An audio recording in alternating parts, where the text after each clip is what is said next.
Waktunya kita bicara. Halo, assalamualaikum warahmatullahi wabarakatuh. Selamat pagi. Ketemu lagi dengan saya, Mas Trisusilo, host Sorot Ombudsman Sultra. Waktunya kita bicara. Pagi ini kita kedatangan tamu istimewa, Bapak Dr. Haji Beni Nurdin Yusuf, AMD LLAJ MH. Beliau adalah Kepala Balai Penyelamatan Transportasi Darat Wilayah 18 Provinsi Sulawesi Tenggara. Selamat pagi Pak. Pagi. Beni. Assalamualaikum warahmatullahi wabarakatuh Pak Masri, Ketua Ombudsman, luar biasa gebrakannya. Siapa? Sehat-sehat pagi ini Pak? Alhamdulillah. Baru terbang dari Makassar tadi ya? Iya, kebetulan kemarin hari Sabtu ada dapat info kalau si bungsu kurang sehat. Iya. Terpaksa harus terbang. Tapi sudah sehat sekarang? Alhamdulillah. Iya. Kangen sama bapaknya kayaknya? Kangen sama bapaknya kayaknya. Ya inilah risiko kita menjadi aparat pemerintah yang harus siap. Menjalankan tugas dimanapun ditempatkan. Betul Pak. Harus seperti itu. Sebagai Kepala Balai Pengelolaan Transportasi Darat Sulawesi Tenggara. Betul, sejak tahun 2019 ya bertugas di Sultra? Iya, saya sejak tahun 2019. Tapi BPTD ini hadir di Sultra sejak tahun 2017. 2017, berarti iya. Kepala Balai yang ketiga? Ketiga saya. Ketiga ya. Dan sebelumnya saya di Sulawesi Selatan. Ya. Sebelum di Sultra di Sulawesi Selatan? Sulawesi Selatan, jadi Kepala BPTD juga. Kurang lebih 1,5 tahun dan alhamdulillah ternyata cocoknya di Sultra kali ya. Sudah hampir 3 tahun Pak Mas. Sudah makan sinonggi? Wah sudah. Kalau sudah makan sinonggi pasti cocok. Luar biasa. Tapi ngomong-ngomong Pak Beni kecil, lahir di Bantaeng tahun 28 April tahun 70 ya? Iya. Jadi putra asli Bantaeng. Betul Pak. 28 Agustus Pak. 28 Agustus 1970 ya. Oke. Jadi, waktu kecil apa cita-citanya Pak? Sebenarnya dulu cita-citanya ingin jadi dokter sebenarnya. Iya. Sehingga kalau sampai sekarang ini yang paling saya tidak sukai dalam hidup saya itu adalah tulisan saya Pak. Kadang-kadang saya nulis sendiri saya susah baca gitu. Sama kita Pak. kita bisa. Tulisan saya juga kadang-kadang saya kalau menulis, memberikan disposisi atau catatan ke teman-teman untuk apa tulisannya, dikembalikan ke Pak, ini maksudnya Pak, soal apa tadi ini? Saya baca ulang dari atas Pak, baru saya Betul. Inilah yang repot saya. Jadi mungkin karena cita-citanya dulu dari jadi dokter. Jadi kalau ada yang lihat tulisan saya itu dipikir saya dokter. Ternyata hanya tulisannya yang dokter. Hanya tulisannya, ya, seperti itu. Jadi waktu kecil saya lahir di Bantaeng, satu kota kecil ya di Bantaeng. Kita kenal dengan Buta Toa, Kota Tua. Saya pernah di sana juga Pak, tinggal di sana beberapa bulan. Iya. 776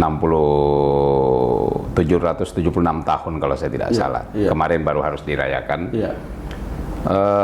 Saya kebetulan rumah di pinggir jalan, dekat pantai. Jadi biasa, orang tinggal di dekat pantai suaranya besar-besar. Tapi hatinya halus. Artinya halus ya.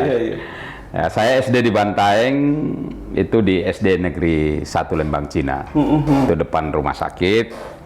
Saya habiskan waktu kecil saya di sekitar pantai lah, banyak bermain. Yang pantai apa? Seruni sekarang. Pantai Seruni. Pak Bupati Pak Nurdin Abdullah. Abdullah itu menata pantai Seruni menjadi sangat cantik di sana. Iya. Dulu lokasi itu tempat pembuangan orang BAB dulu katanya Pak. Iya.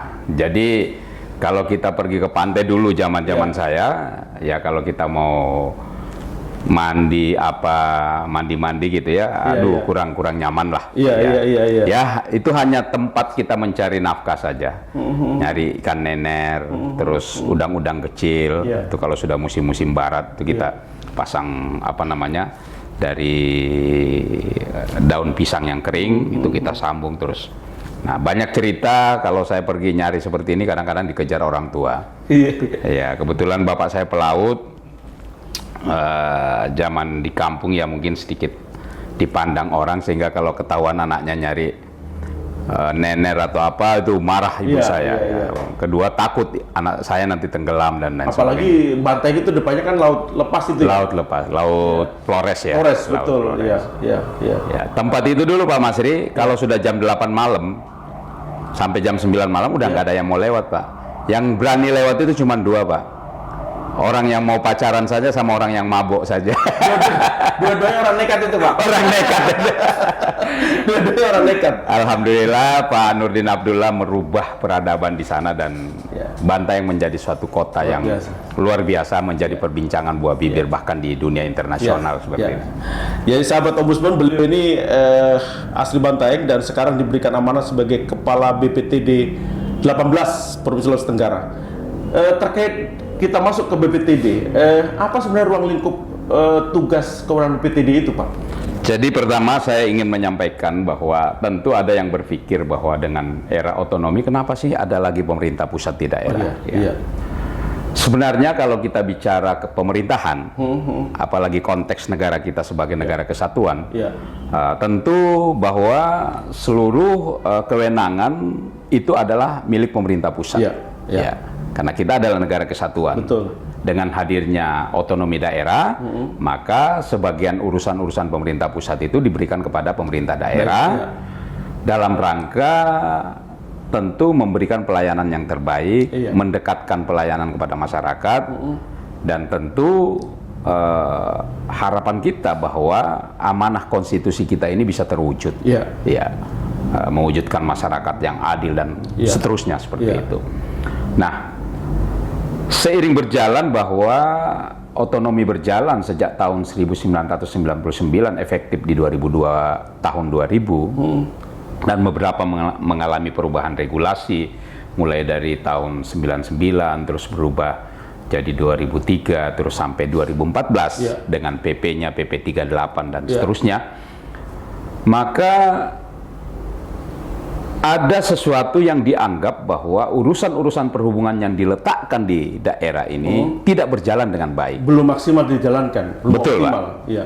Belum optimal dan menimbulkan beberapa persoalan-persoalan tentu yang khususnya ini terkait dengan tupoksinya Ombudsman juga. Iya. Bagaimana melakukan pengawasan terhadap pelayanan. Di mana era-era itu kita tahu bahwa berbicara pelayanan di perhubungan, ya banyak orang yang mau masuk dulu. Dulu namanya Dinas Elelaje kalau Ya, betul, di daerah Dinas kan, Elelaje. Dinas Elelaje. Banyak orang yang mau masuk ke Dinas Elelaje, Pak Masri. Kenapa? Karena dipikir di sana banyak duit. Ya, banyak duit apa? Karena di sana ada pelayanan KIR, Iya. ada pelayanan perizinan, izin trayek, ada jembatan timbang. Iya. Ya, terus berbagai macam pelayanan yang diberikan kepada masyarakat melalui institusi itu. Nah, salah satu yang dianggap gagal adalah pelaksanaan penimbangan kendaraan bermotor, termasuk juga penyelenggaraan terminal tipe A. Nah, pada tahun 2014 melalui Undang-Undang nomor 23 tahun 2014 tentang pemerintah daerah, inilah cikal bakal beberapa urusan pusat ini ditarik, urusan pusat yang ada di daerah ditarik kembali ke pemerintah pusat. Salah satunya adalah penyelenggaraan terminal tipe A dan penyelenggaraan penimbangan bermotor atau jembatan timbang. Nah, pada tahun 2016 Kementerian Perhubungan melalui Direktorat Jenderal Perhubungan Darat melahirkan Peraturan Menteri Nomor 154 Tahun 2016 tentang struktur dan organisasi Balai Pengelola Transportasi Darat. Oke. Nah, inilah cikal bakal hadirnya BPTD di daerah. Dibentuklah BPTD di provinsi. Provinsi yang salah satu tugas dan fungsinya adalah melakukan pengelolaan lalu lintas angkutan jalan, sungai, danau dan penyeberangan, serta penyelenggaraan pelabuhan penyeberangan pada pelabuhan yang diusahakan secara komersil maupun yang tidak diusahakan secara komersil. Oke. Nah, ini garis besar tugas dan fungsinya BPTD. Ya, yang pertama keselamatan jalan, kemudian penyeberangan danau dan penyeberangan, Iya. kemudian yang ketiga terkait dengan keselamatan moda Ya, moda transportasi darat secara Transportasi darat umum ya, seperti itu. Baik,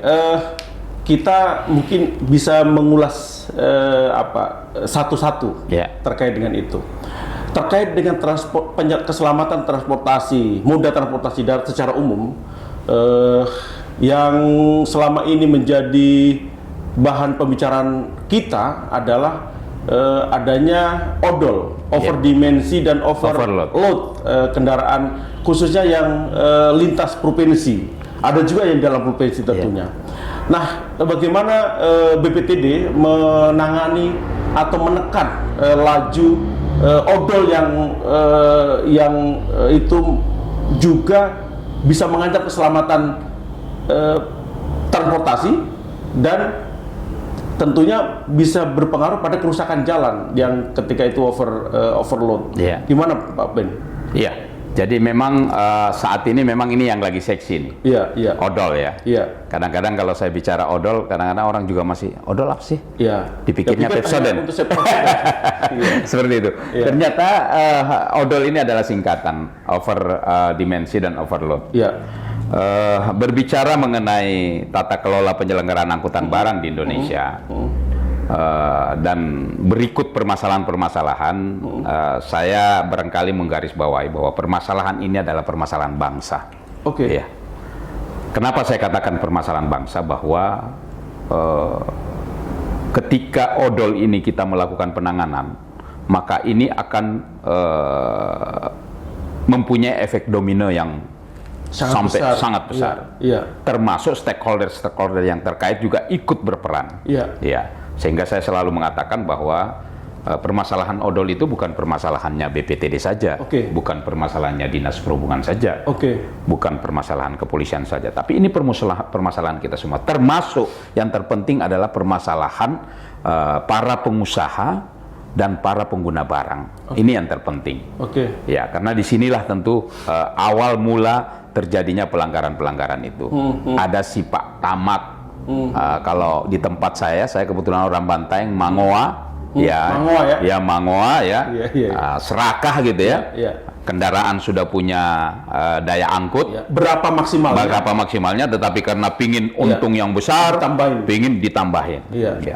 Jadi seperti itu, Pak. Nah, ini tentu juga terkait tadi, kenapa Undang-Undang 23 ini menarik urusan ini kepada pemerintah pusat, ini juga ada kaitannya dengan odol. Kenapa? Karena dulu jembatan timbang itu dianggap bukan sebagai alat yang mengawasi jalan, mengawasi tata kelola angkutan barangnya, tetapi mengawasi kantongnya sopir. Disitulah sumber pungli. Sumber pungli, betul, Pak. Nah, begitu ada di BPTD, saya bisa jaminkan, saya tidak pastikan, tapi saya bisa jaminkan bahwa tidak ada lagi pungli di jembatan timbang. Hampir seluruh Indonesia tidak ada lagi jembatan timbang. Kenapa? Karena Bapak Dirjen Perhubungan Darat, Bapak Menteri Budi Karya Sumadi dan Bapak Dirjen Budi Setiadi sudah mendeklar dan serius betul terkait pungli-pungli di jembatan timbang. Bahkan salah satu jembatan timbang di Pulau Jawa yang pernah dibuka sama Pak Dirjen itu ditutup kembali sama Pak Dirjen. Karena apa? Karena di situ syarat dengan pungli, petugasnya tidak pungli, tapi ada oknum-oknum lain, pihak-pihak ketiga, baik dari masyarakat dan lain sebagainya, ini melakukan pungli di sekitar itu. Bagaimana caranya itu bisa terjadi, Pak? Masyarakat yang tidak punya kewenangan di jembatan timbang, kemudian melakukan pungli. Jadi info, saya belum lihat, tapi info yang saya cuma ingin menggambarkan bahwa keseriusan pemerintah itu seperti itu. Sehingga Pak Dirjen menutup sementara jembatan timbang tersebut sampai nanti betul-betul bisa dibersihkan. Dilakukan perbaikan. Ya. Nah, kenapa? Karena di situ ada preman dan lain sebagainya. Nah, ini tentu kan juga menjadi ancaman bagi petugas-petugas kita di lapangan. Karena jembatan timbang itu jarang yang ada di dekat kota, Pak Masri. Rata-rata di luar kota. Di perbatasan biasanya. Nah, Sabilambo ini kebetulan ada di tengah kota sekarang, karena dulu mungkin di perbatasan itu. Sekarang. Nah, ini juga ke depan kita minta untuk merelokasi. Baru di Sabilambo yang kami operasionalkan. Dan sampai saat ini saya sudah minta ada penambahan 5 jembatan timbang. Nah, apa yang dilakukan BPTD terhadap odol ini? Pertama tentu menyatukan persepsi dulu.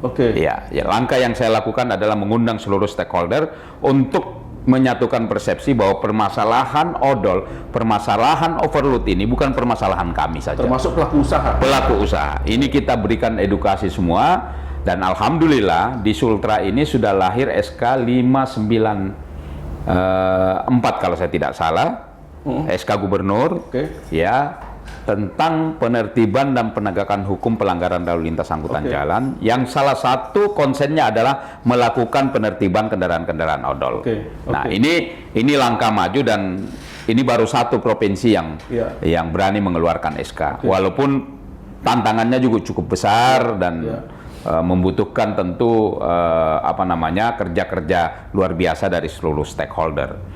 Nah, ini juga menjadi salah satu kunci keberhasilan nantinya untuk menekan odol. Walaupun permasalahan odol ini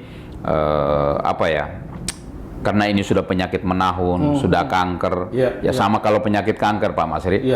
Kalau kita mau amputasi langsung, dua saja resikonya, bisa hidup lebih lama atau langsung meninggal. Betul. Nah, sama juga dengan odol ini. Kalau kita mau berantas secara totalitas, ini butuh waktu panjang, butuh kekuatan besar, dan yaitu tadi tentu akan memiliki juga dampak-dampak efek domino yang juga perlu ada penanganan serius untuk menghadapi. Katakan sekarang BPTD sudah bersama dengan stakeholder mencoba membangun kesadaran bersama tentang pentingnya untuk tidak melakukan odol untuk sebagai transportasi angkutan barang. Nah, mungkin sekarang ketika ditemukan odol, boleh jadi belum dilakukan tindakan karena ini persuasif kita sampaikan kepada para pihak, khususnya pengusaha. Ada nggak batas waktu kapan Pak dari BPTD atau dari kesepakatan para pihak BPTD, Polda Sultra dalam Direktur Lalu Lintas, kemudian para pihak yang lain untuk menetapkan, untuk melakukan penegasan atas kebijakan terkait dengan odol ini, Pak? Iya, jadi ini sudah menjadi program pemerintah, bukan hanya pemerintah daerah, tapi ini sudah program pemerintah Republik Indonesia, bahwa 2023, Januari 2023 Indonesia bebas odol.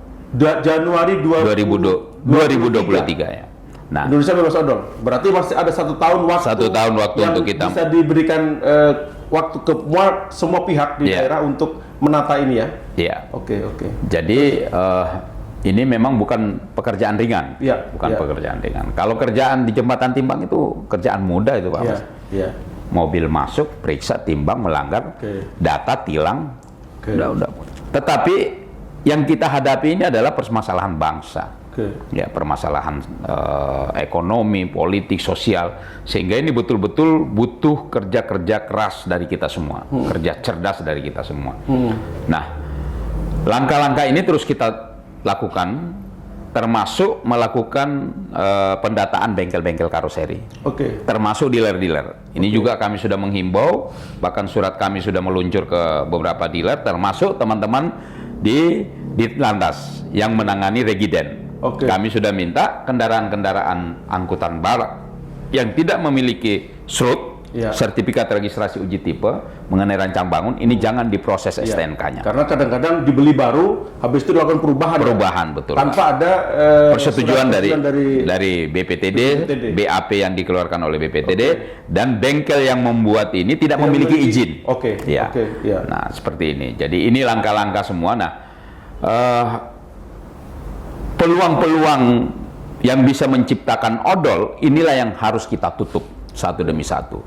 Di regiden, di bengkel karoseri, di pengujian. Pengujian juga ini menjadi hulunya juga. Pengujian di KIR maksudnya? Iya, pengujian kendaraan bermotor, karena disinilah awal mula kendaraan ini bisa ditetapkan. Jalan atau tidak? Betul, memenuhi persyaratan teknis atau tidak. Ya.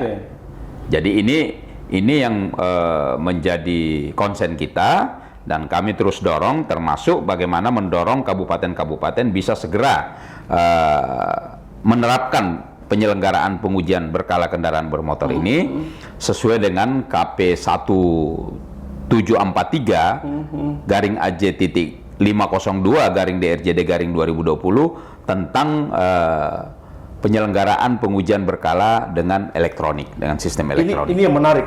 Jadi dari odol itu kalau kita lihat dari ujungnya adalah ketika mobil baru baru dibeli, itu terkadang dilakukan perubahan struktur kendaraan. Dan itu mestinya dilakukan di karoseri yang berizin. Betul. Atau sudah dapat lisensi. Nah, berikutnya kemudian setelah mobil itu siap untuk jalan, harus dilakukan uji kendaraan secara berkala. Betul.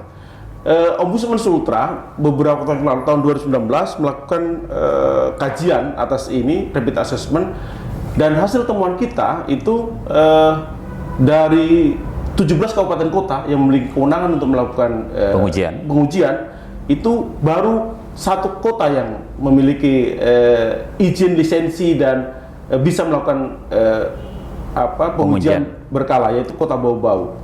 Ini waktu berjalan sekitar 2 tahun kemudian, apakah itu bisa sudah ada perbaikan? Ya, memang harus kita akui bahwa ini cukup lambat pemerintah daerah merespon ini.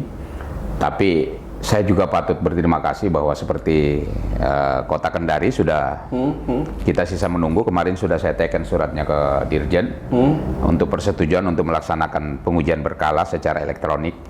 Jadi pengujian ini memang di Undang-Undang 23 juga sudah diatur bahwa ini menjadi kewenangan pemerintah daerah. Olehnya saya selalu mendorong kepada bupati, wali kota untuk ini betul-betul diseriusi. Karena bukan tidak mungkin kalau ini tidak serius, maka kembali ke pusat. Betul, Pak. Ini asas pemerintahan daerah. Apabila urusan wajib yang diserahkan kepada pemerintah daerah tidak dapat dilaksanakan dengan baik, maka bisa dapat ditarik setingkat atau 2 tingkat. Nah, artinya bahwa di Sultra ini nantinya baru ada 2 dan menyusul lagi 1, kalau saya tidak salah Konsel apa Konawe sudah mengusulkan juga ke kami. Nah, harapan kami bahwa semua kabupaten kota yang ada di Sultra ini 17 ini bisa melaksanakan penyelenggaraan pengujian berkala secara elektronik. Dia terakreditasi, tentu dengan SDM dan peralatan yang sudah dikalibrasi. Nah, ini semua. Nah, alhamdulillah saya berterima kasih dengan Ombudsman Pak Masri yang luar biasa dalam memantau kinerja transportasi. Begitu ada kejadian-kejadian di lapangan, Bapak saya lihat langsung turun. Nah, ini saya pikir respon positif dan ini harus kita bangun. Olehnya saya mengatakan bahwa permasalahan transportasi itu bukan permasalahannya kami saja, termasuk permasalahannya Ombudsman. Ombudsman lah yang akan melihat persoalan-persoalan di masyarakat seperti apa pelayanan yang diberikan oleh pemerintah, dalam hal ini kami selaku perwakilan Direktorat Jenderal Perhubungan Darat yang ada di daerah. Nah, hulu daripada odol ini kembali saya odol bahwa memang pengujian bahwa saya ingin menyampaikan juga supaya masyarakat juga paham bahwa kendaraan ini sebelum lahir sama dengan kita. Sebelum lahir ini kan ada proses, ada proses perkawinan sehingga terjadi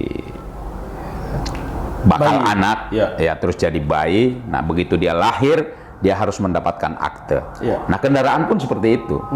Ketika ATM pabrikan ingin membuat, mereka mesti mengajukan dulu approval kepada Direktorat Jenderal Perhubungan Darat melalui proses. Setelah disetujui, itu diuji di Balai BPLJ-SKB, Balai Pengujian Layak Jalan dan Sertifikasi Kendaraan Bermotor. Inilah lembaga yang ditunjuk oleh pemerintah yang bisa memberikan izin sertifikat. Jadi kalau anak bayi nih, kalau di sini kayak apa ya?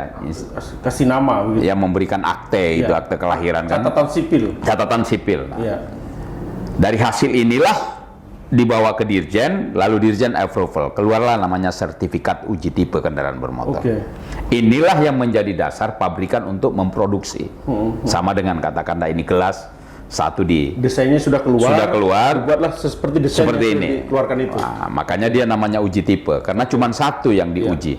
Selanjutnya diproduksi, replikasi dari situ.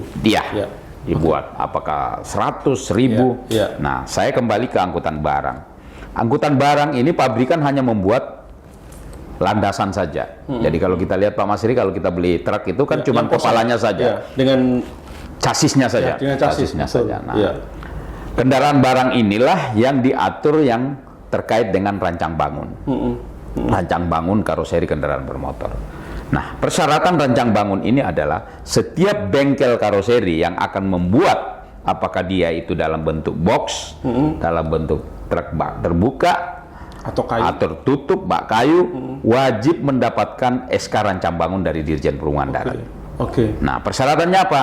Salah satunya adalah bengkelnya terdaftar, sudah memiliki izin yang diatur di pemerintah daerah seperti HO dan lain sebagainya, nomor induk berusaha. Ya. Nah, inilah yang diajukan kepada Direktorat Jenderal Perhubungan Darat melalui Direktorat Sarana. Direktorat Sarana lah di sini mengkaji, dan apabila ini sudah sesuai, maka keluarlah SK rancang bangun. Barulah bengkel ini bisa membuat, Pak Masri. Oke. Nah, kebanyakan kita di sini bengkel ini karena tidak punya itu langsung bikin. Dealer juga tanpa buat izin tadi. Iya, dealer juga karena mungkin kekurang pahaman, atau mungkin karena dia mengejar cuma penjualan saja, yang penting laku.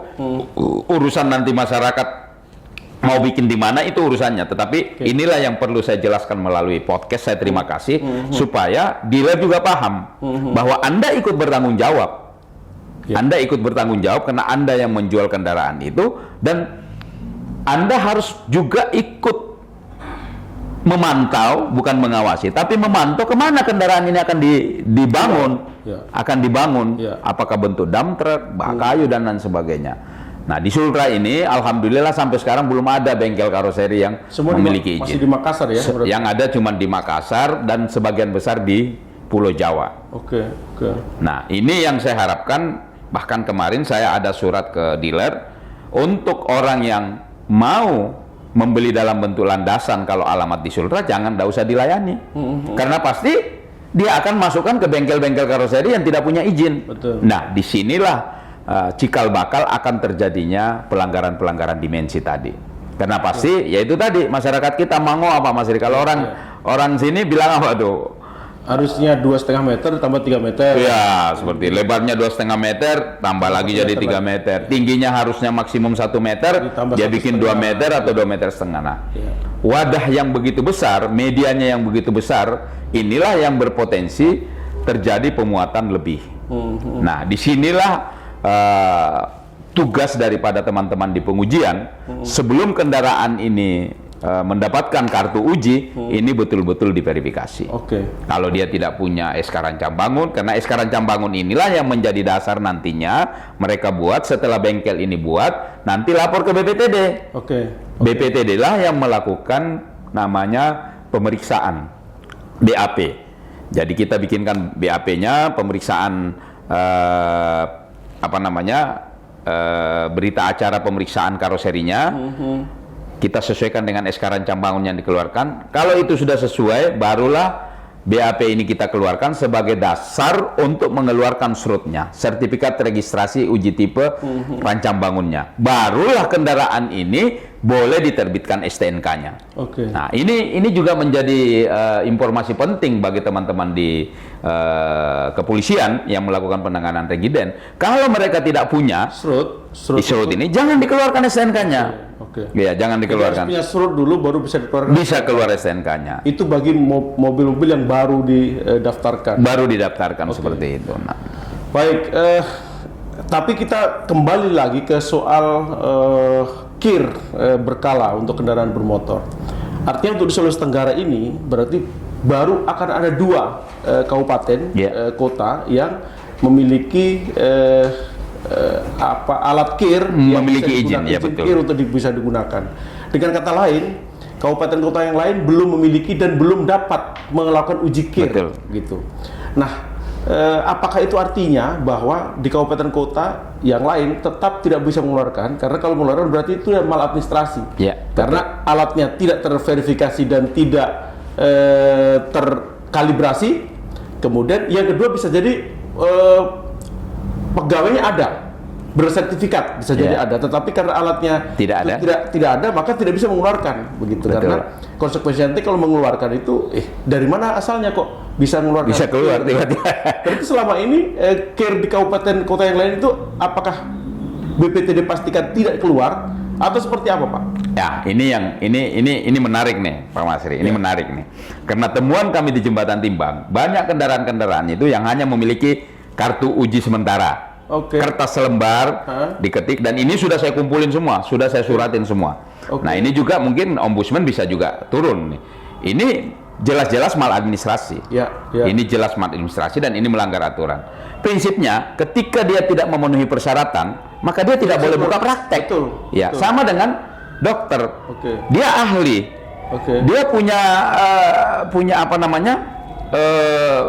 Punya akreditasi untuk melakukan buka praktek. Tapi tidak punya alat-alat. Tetapi tidak punya alat untuk praktek, tidak punya izin untuk Ya, praktek. ya. Nggak boleh dia praktek. Sama KIR ini, kalau tidak punya alat, berarti selama ini kalau dikeluarkan izin KIR atau layak jalan, bisa jadi dia hanya melihat sesuai dengan penglihatan mata, tidak melakukan alat. Nah, itu namanya kir batin itu. Kir batin.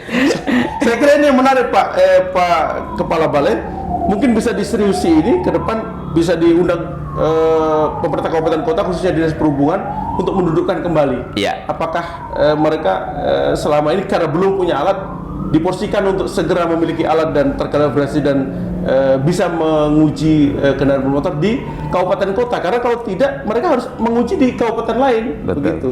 Dan kalau ada penerimaan negara bukan pajak atau retribusi dan sebagainya, itu masuk di kabupaten lain. Betul. Seperti itu. Iya. Ya, mungkin ini salah satu, karena saya kira sumbangsih atas keselamatan transportasi darat itu salah satunya adalah KIR. Di pengujian. Pengujian KIR ini. Ya, ini saya kira yang mungkin bisa kita seriusi ke depan ya. Sama-sama kita akan dorong. Kepala Balai BPTB wilayah 18, Pak Beni juga bisa mendorong ini. Mungkin bisa diagendakan untuk Kita undang rapat nanti. rakor ya. semacam itu.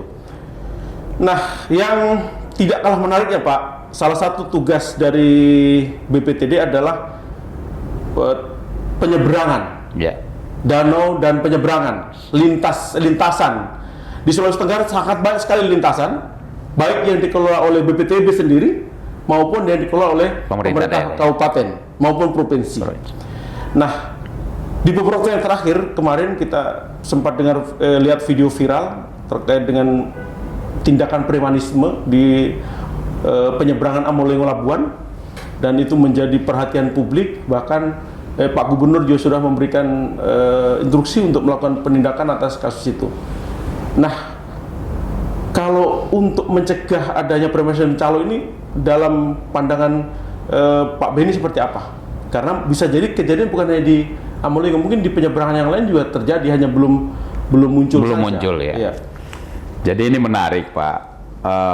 Saya kebetulan kembali lagi. Ya, ya. Saya pernah sekolah di kampung di Bantaeng. Oke. Kalau dulu kita dengar ada namanya anak kandang ya. Iya. Anak yang di terminal. Saya juga pernah bergaul dengan orang-orang di terminal. Anak kandang ya. Anak kandang gitu ya. Dan memang menarik, yang namanya simpul-simpul transportasi itu selalu identik dengan itu. Identik dengan preman, karena merasa bahwa ini wilayah saya. Penyeberangan juga seperti itu. Dan saya yakin bahwa bukan hanya di Amolengo terjadi seperti ini. Hampir semua simpul-simpul ini juga seperti ini. Bahkan waktu saya bertugas di Sulawesi Tenggara, di Sulawesi Selatan, Bajoy itu lebih parah. Kalau Kolakanya gimana, Pak?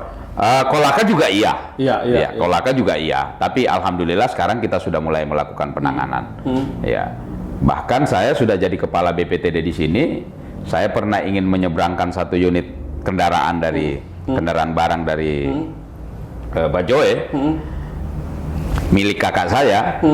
Itu ada oknum di sana, oknum preman itu yang mengatasnamakan asosiasi. Saya tidak tahu asosiasinya legalnya dari mana. Itu tidak boleh naik ke kapal kalau tidak approval dari mereka. Ada surat pengantar. Ya, entahlah suratnya seperti apa, tetapi itu harus bayar. Iya. Dan tidak sedikit, Pak. Kakak saya waktu itu bayar 500.000, Pak. Oh. Nah, ini wow nih. Dan ini sudah saya laporkan ke Pak Dirjen. Iya.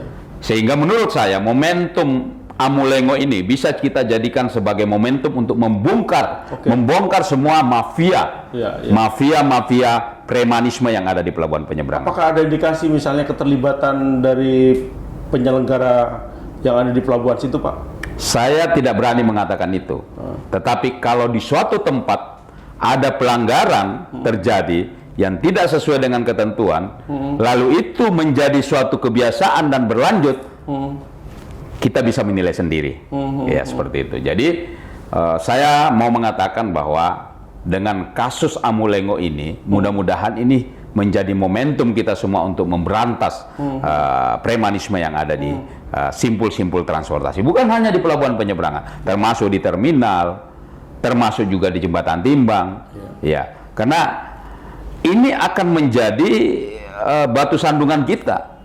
Contoh katakanlah di Amulengo umpamanya, kepala UPTD-nya mau menertibkan, sudah melakukan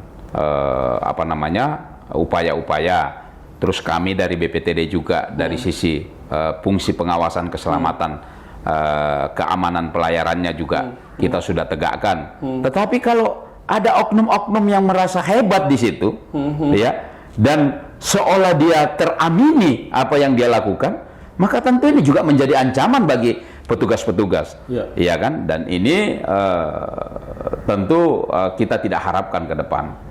Olehnya kemarin saya laporkan ke Pak Gubernur, saya bersama Pak Kadis mewacanakan bahwa kebiasaan-kebiasaan buruk yang terjadi di simpul-simpul ini hanya bisa hilang, pertama tentu dengan ketegasan kita semua, aparat terkait. Yang kedua, lingkungan transportasinya, lingkungan penyelenggaraan pelabuhannya harus kita perbaiki, sistemnya harus kita bangun, dan kita buat menjadi suatu pelayanan yang modern. Online salah satunya dengan online, tiket online, modern, nyaman. Dan kalau ini sudah terjadi, sama dengan di bandara. Kalau di bandara, Bapak masuk di bandara, Bapak bisa ketemu preman di sana? Nggak pernah. Kenapa? Memang sudah dibuat senyaman mungkin. Olehnya, Bapak Menteri Perhubungan, Bapak Budi Karya Sumadi, saya berterima kasih di hari ulang tahunnya kemarin saya ucapkan bahwa beliau adalah orang yang profil sederhana, tetapi mampu mendorong layanan-layanan transportasi yang modern, dan beliau berkeinginan bahwa simpul-simpul transportasi harus apple to apple. Kalau bandara itu bisa ber-AC, why not? Terminal tidak, pelabuhan penyeberangan tidak. Nah, inilah yang kita dorong ke depan untuk bahwa meningkatkan layanan. Betul. Bahwa Direktorat Jenderal Perhubungan Darat berkomitmen untuk menghadirkan pelayanan simpul-simpul transportasi yang berkeselamatan, berkeamanan, dan berkenyamanan. Ini yang akan kita dorong ke depan seperti ini. Simpul-simpul transportasi yang berkeamanan, berkeselamatan, dan berkenyamanan. Ya, ini yang kita harapkan. Satu gagasan yang menarik untuk peningkatan kualitas layanan publik ke depannya. Ya. Baik Pak, kita di podcast ini juga ada game. Ya. Gamenya kita sebut dengan RCO. RCO. Di Ombudsman itu ada respon cepat Ombudsman. Jadi ketika ada laporan itu kita lihat bahwa ini harus kita respon secara cepat, maka kita akan respon secara cepat. Namanya RCO, reaksi cepat Ombudsman. Nah, di game ini kita sebut nama game RCO. Saya akan memberikan pertanyaan, 2 pilihan kata. Nanti Pak Beni memilih salah satu secara cepat. Wah, ini luar biasa nih. Ya.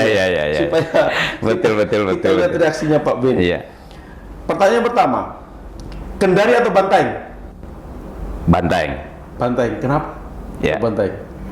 Saya punya cita-cita untuk menjadikan kota saya menjadi kota yang maju di wilayah selatan. Mau kembali ke Bantaeng?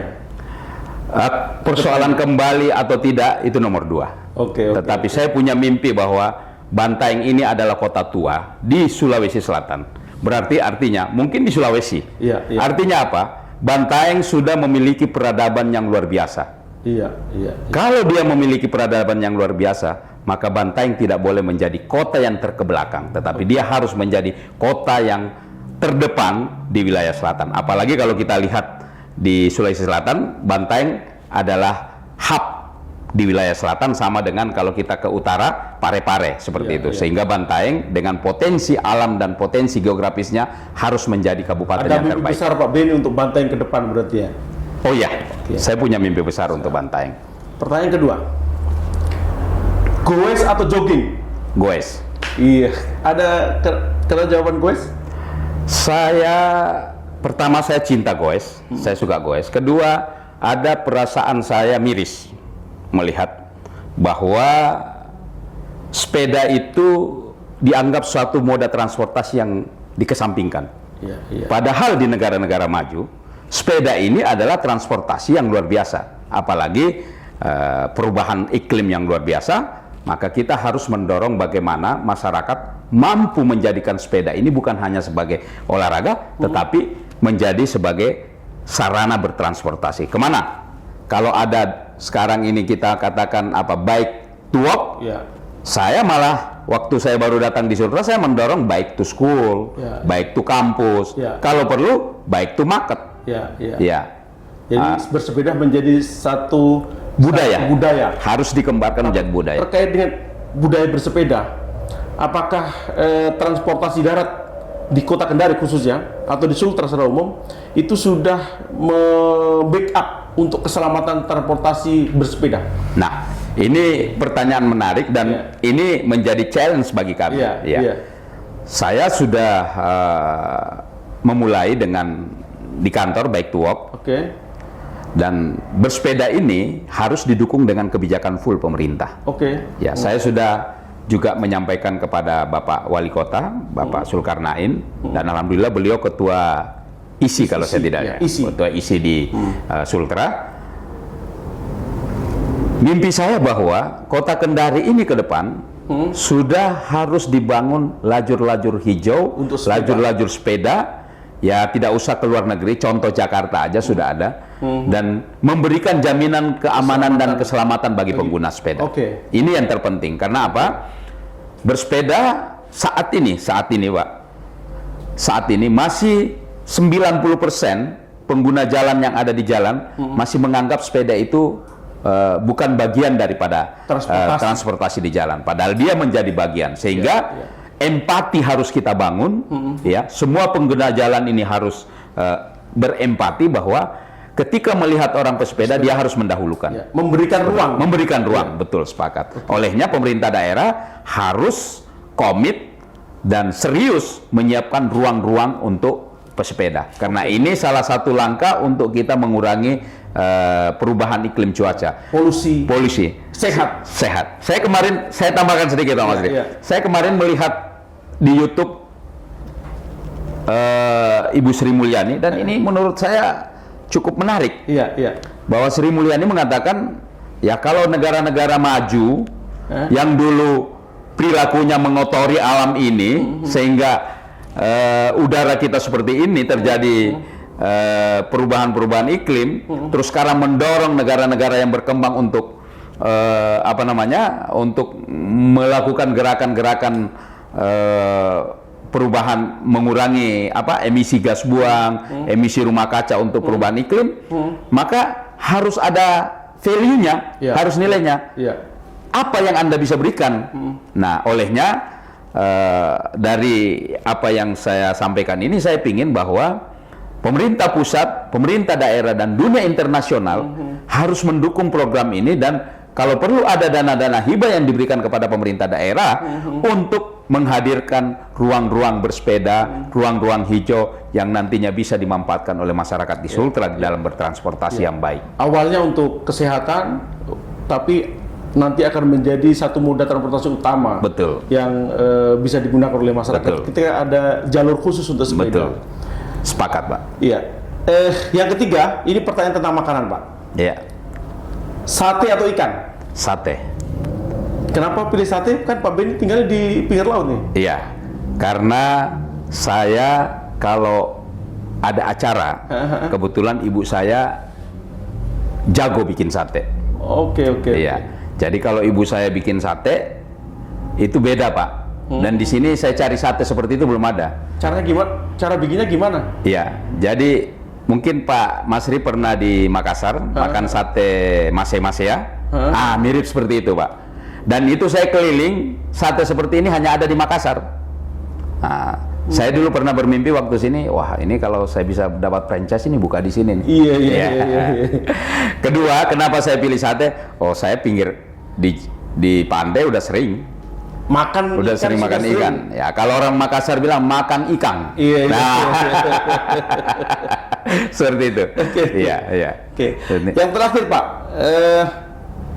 suka kerja di kantor atau di luar kantor? Di luar kantor. Iya. Alasannya gimana? Iya. Kalau di kantor itu sudah kodratnya kita kerja di kantor. Tapi di luar kantor itu kan tidak menjadi kodrat, bukan suatu kebiasaan. Dan inilah kelemahan kita. Kadang-kadang kita senang duduk di kantor tanpa melihat di luar, di lapangan. Sehingga dalam saya bekerja, saya mengkolaborasikan ini. Iya.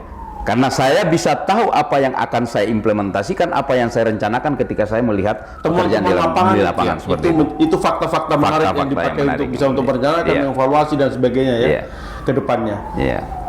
Baik, luar biasa sekali kita diskusi dengan Pak Benny. Terakhir Pak, selama di Sultra memegang amanah sebagai Kepala BPTD 18, apakah ada yang masih ekspektasi yang belum tercapai atau cita-cita yang belum tercapai untuk melakukan perbaikan transportasi darat di Sulawesi Tenggara? Banyak. Mungkin boleh Satu pertama, saya bermimpi bahwa penyelenggaraan pelabuhan penyeberangan ini, bahwa di Sultra ini kurang lebih 600 pulau, ada 80 pulau yang sudah berpenghuni, dan kenapa saya mulai melihat penyeberangan? Karena saya melihat Sultra ini, moda penyeberangan ini menjadi urat nadi orang-orang di Sultra. Dan setelah saya melihat di lapangan bahwa simpul-simpul kita ini, saya sedikit meminjam kata Pak Dirjen, kalau bangun pelabuhan itu jangan kayak bangun sekolah SD. Ya. Dan inilah menjadi ekspektasi saya bahwa pelabuhan penyeberangan di Sultra itu harus apple to apple dengan pelabuhan yang ada di Jawa. Ya. Amulengo contohnya. Kendari Langara contohnya. Ya. Dulu saya pernah mengidekan sama Pak Wali Kota, bahkan ini pernah sudah saya bahas dengan Pak Hado Hasina, bahwa Pelabuhan Kendari ini adalah etalase Kota Kendari. Betul. Saya pernah menyampaikan sama Pak Wali Kota, Pak Wali, tolong kalau Pak Wali dengan Pak Gubernur nantinya bisa berkolaborasi antara pelelangan ikan dengan Pelabuhan Kendari, ini kita sambungkan nanti ada kayak Skybridge. Ini saya bikin menjadi pelabuhan yang modern, yang bukan hanya sebagai orang datang saja mau naik ke ferry, tetapi di situ ada mall dan lain. Mungkin mimpi saya kayak Singapura Batam lah seperti itu. Terus pelelangan ikan saya bilang, ini kita buat dengan tagline pulang pesta masih bisa ke pelelangan ikan. Seperti apa pelelangan ikan kita, Pak? Pak Wali Kota. Dan kalau ini terwujud, saya bilang, maka ini akan menjadi ikon betul-betul Provinsi Sultra dan Kota Kendari. Itu ekspektasi saya, sehingga saya sangat menginginkan bahwa pelabuhan penyeberangan ini bisa diselenggarakan dengan baik tanpa mengkotak-kotakkan dari sisi kewenangan. Karena ini juga menjadi persoalan, Pak Masri. Undang-Undang 23 mengatur kewenangan mengenai lintas antar kabupaten, lintas antar provinsi, tetapi secara lex spesialisnya mengatur bahwa angkutan penyeberangan adalah angkutan yang menghubungkan dua lintas jaringan jalan yang terputus oleh perairan. Artinya, kalau kita berbicara filosofi hukumnya, asas hukumnya, maka tentu yang kita kedepankan adalah lex spesialisnya.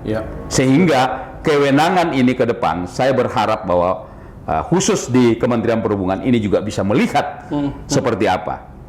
Karena bisa dibayangkan 26 pelabuhan tambah lagi 3 yang baru kita bangun. Sekarang Tomia Binongko Kaledupa. Ini sudah konteksnya sudah modern, sudah cakep. Pelabuhan yang termegah dari seluruh pelabuhan yang ada di Sultra. Yang lagi dibangun saat ini. Yang sudah terbangun, Pak. Yang sudah mau digunakan. Sudah mau kita gunakan di 2022. Nah, saya berharap semua seperti itu. Bisa dibayangkan 29 tambah lagi nanti Siompu Kadatua, berarti ada 31 pelabuhan. Kalau kita berbicara Undang-Undang 23 menjadi kewenangan pemerintah daerah, maka bisa dibayangkan berapa uang yang harus dikeluarkan oleh pemerintah daerah untuk menjaga infrastruktur ini. Tidak usah membangun, memelihara saja, dan ini bukan uang sedikit.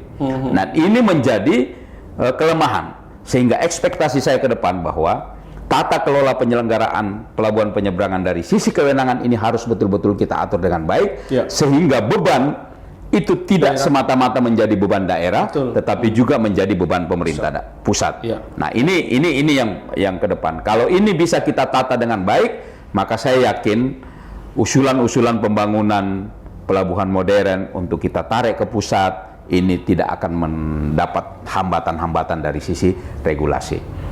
Yang kedua, bahwa saya ingin menghadirkan zona keselamatan transportasi. Oke. Ya. Ini kalau masih ada waktu saya ingin cerita. Silakan. Waktu saya datang ke sini, kebetulan saya pengalaman kerja saya pernah di Kanwil, pernah di dinas, terus pernah jadi kepala balai, pernah di Palu juga, pernah di BPTJ, Badan Pengelola Transportasi Jabodetabek, pernah jadi kepala balai di Makassar. Saya melihat bahwa kegagalan transportasi ada di daerah. Iya. Kalau daerah sudah bagus tata kelola transportasinya, maka Direktorat Jenderal Perhubungan Darat, Kementerian Perhubungan telah berhasil menghadirkan tata kelola transportasi secara nasional. Sehingga saya punya mimpi bahwa di Sultra ini ada suatu konsep namanya zona keselamatan transportasi. Zona keselamatan transportasi. Sepintas sih mirip-mirip dengan Zona integritas. Bukan. Kalau di jalan mirip-mirip dengan kawasan tertib lalu lintas lah. Oke. Dan waktu saya cetuskan pertama kali, teman-teman kepolisian sempat menyampaikan, untuk apa Pak Beni, kita sudah punya kawasan tertib lalu lintas, kenapa mesti bikin zona lagi? Saya tidak jawab, tetapi saya minta Pak Manas waktu itu jadi KTU kalau saya tidak salah, Kabid Darat, tolong saya ditunjukkan SK Wali Kota tentang kawasan tertib lalu lintas di Kendari. Perlihatkanlah, dan itu hanya satu baris Pak Masli, kayak model L. Saya tanya, sejak tahun berapa ini di SK kan? Tahun 2010. Sekarang sudah tahun berapa? Sudah tahun 2019. Ya, waktu itu saya baru masuk, masuk, pertengahan saya masuk. 2019. Baru satu baris. Kedua, layak Kak jalan ini kita anggap sebagai kawasan tertib lalu lintas? Terpenuhi nggak infrastrukturnya? Perlengkapan jalannya? Iya. Dan fasilitas-fasilitas pendukung lainnya seperti trotoar, drainase lain. Sehingga saya bermimpi bahwa dengan zona keselamatan yang nantinya kita tetapkan, dalam 1 tahun kita keroyok, semua stakeholder ikut di dalam, di situ, dan kita punya target. Katakanlah umpamanya ada 4 ruas kita jadikan zona. Maka baik dari BPTD, dari Balai Jalan, dari Dinas Perhubungan Kota, Provinsi, Pertamanan, Pol PP, semua ikut dan punya tanggung jawab, sehingga nanti kalau ini sudah terlaksana, kita pasang di atas kayak pintu gerbang. Kita pasang, selamat Anda memasuki zona keselamatan transportasi. Artinya, ketika orang masuk di zona ini, tidak ada toleransi terhadap pelanggaran apapun. Dan masyarakat wajib menyampaikan keluhannya kalau ada infrastruktur yang tidak terpenuhi. Apakah itu sudah dirancang untuk ditetapkan di mana? Sudah. Kemarin Gubernur sudah setuju, bahkan ada 5 kabupaten kota yang sudah siap, tetapi saya masih terbentur di Direktorat Jenderal Perhubungan Darat untuk menjual program ini.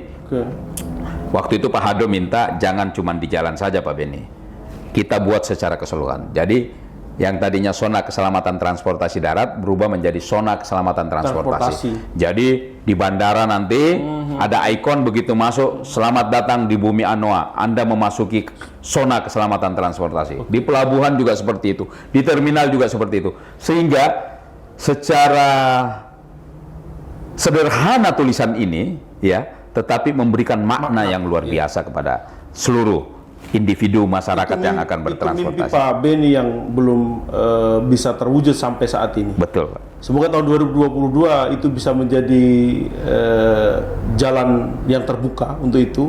Dari Dirjen Transportasi Darat memberikan dorongan, memberikan restu untuk itu bisa diuji cobakan di Sulawesi Tenggara, menjadi satu karya Pak Beni di Sultra.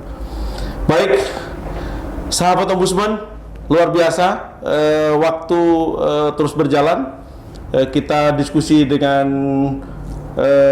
Pak Dr. Haji Beni Nurdin Yusuf, yang juga sebagai Kepala BPTD 18 Provinsi Sulawesi Tenggara.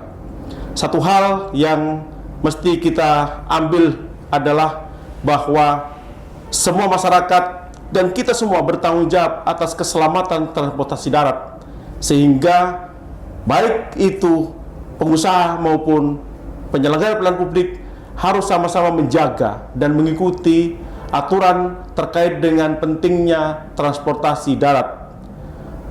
Saat tutup podcast kita hari ini, terima kasih dan waktunya kita bicara. Terima kasih Pak Masri selaku Ketua Ombudsman, luar biasa. Terima kasih.